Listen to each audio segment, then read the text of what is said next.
are Team 13. My name is Ashley Warnock. I'm Nicole YOUNGBLOOD. I'm Anush Neeraj. And I'm Krista Thomas. And we're going to be talking about RIVERTREE Academy today. So RIVERTREE Academy is essentially a campus that allows underprivileged students to live well by following Jesus, thriving academically, and transforming their communities. Team 13 has taken this idea and tried to make it a physical concept by creating and designing a campus that encourages connectivity among individuals, faith, and the environment, both physically and emotionally. So you might be asking to yourself at this moment, why RIVERTREE Academy? What makes this project so important, and why should we be considering this? Well, the main thing that you need to be focusing on right now is the fact that all of the students coming into RIVERTREE Academy are going to be from the Como area within Fort Worth. While Como is a very small area located in Fort Worth, there are only about 4,300 people living there. About 42.5% of these people are living under the poverty line, and 33% of those people, all in Como, are students that are either 18 or younger. So what we want to do with RIVERTREE Academy is introduce a concept and a campus that allows those students to take the opportunity to get out of where they're from and learn a little bit about the world. Okay, I'm going to talk about the design of our layout and everything that we've kind of discussed as a group for our idea of RIVERTREE Academy. And it's just holding right now both our analysis of our farming plan and our weather analysis. And it was really important for us. These students are going to be taken away from their house and they're going to be put on this property. So we want to make sure that that space for them is adequate for them and it feels very homey to them. In our weather analysis, we really looked into this to make sure how we place things on the site were going to be placed according to how the sun's going to be rising in the morning and the different wind patterns for Fort Worth and for our location. And so from the north and the south are our strongest winds, and then of course the sun's rising in the east and setting in the west. And so two of our major areas where you see that the most would be in our chapel. I'll show you once we get to the design of the chapel how it's oriented. The front of the chapel is going to be blocked off more so you don't have that direct sun coming in to where people are going to be looking at watching the sermon for the morning. And then also our barn, how it's open. The doors are open where the wind will be coming through them. And then for our farming plan, we've included livestock grazing areas, where the warehouses will be, where the farming of like the bigger crops will be. And we also use that farming as almost a security blanket for the site. And so where the crops will be is the houses will be behind it, so people aren't really spying in on the kids as they're sitting and driving by. And then we also have an orchard, market, and a livestock farm.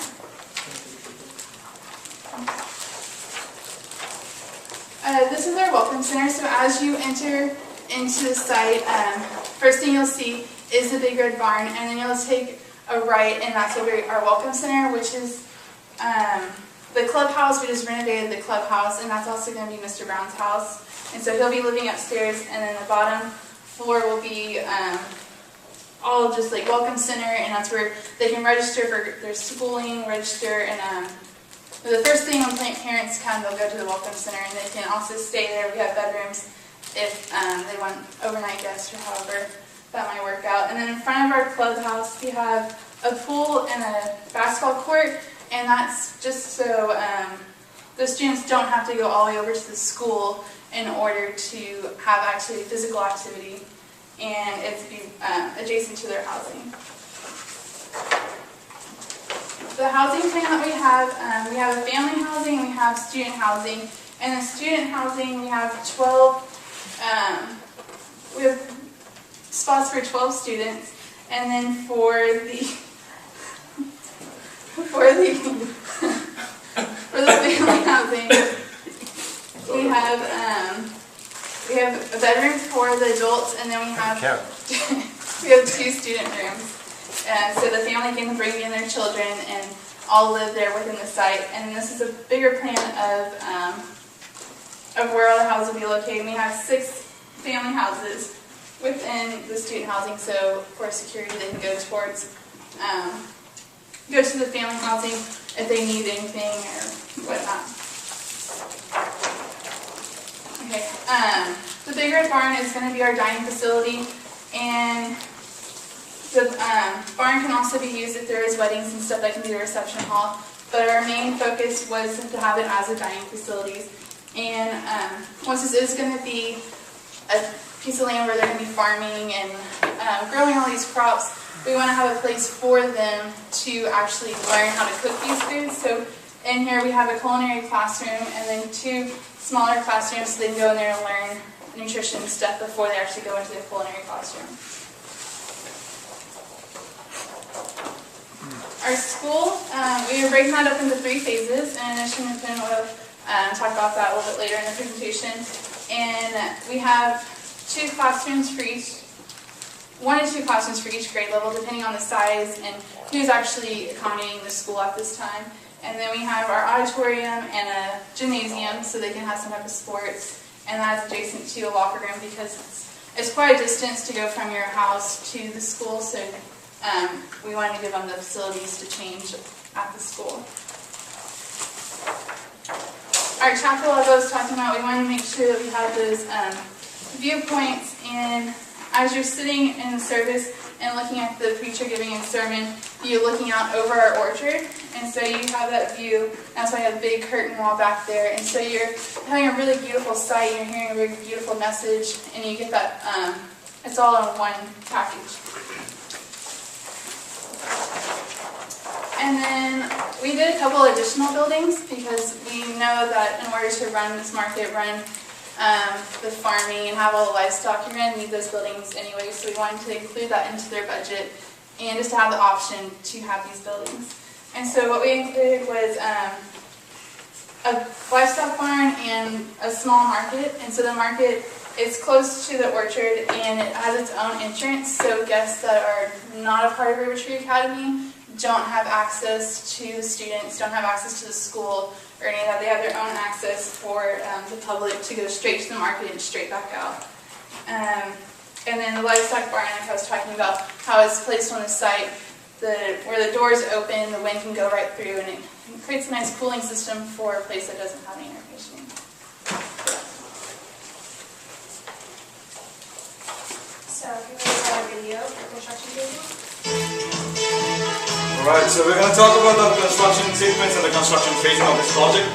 So, this is a site which is located at Dallas-Fort Worth 4347 Timberview.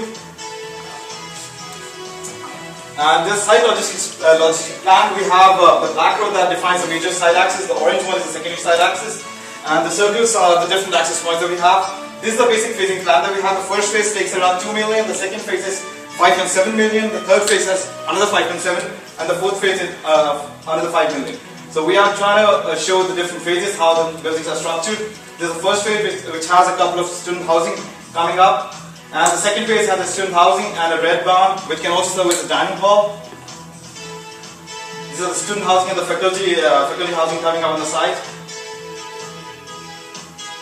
We also propose a market to add to the revenue and to add up to the operating cost in the construction site. And the third phase has the church and the catering block, along with the student housing and faculty which is coming in each and every part of the building. So these are the different types of buildings we have. The first is the student housing, which is 6,641 square foot, and its budget is around $467,000. It basically consists of wood frame and middle trusses. This is the second building, which is faculty housing, and it is 1,673 square foot, which with a cost of $147,000. This is the third building, which is chapel, with a square foot area of 6,022 and with a cost of 1.1 million. This is the building of major focus.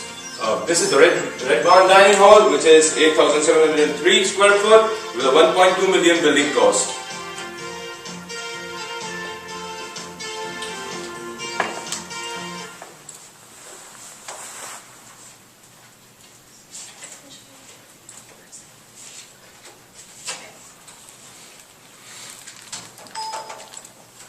Okay, so for activation, The students will start coming in right as the student housing is available, and there will be 16 students.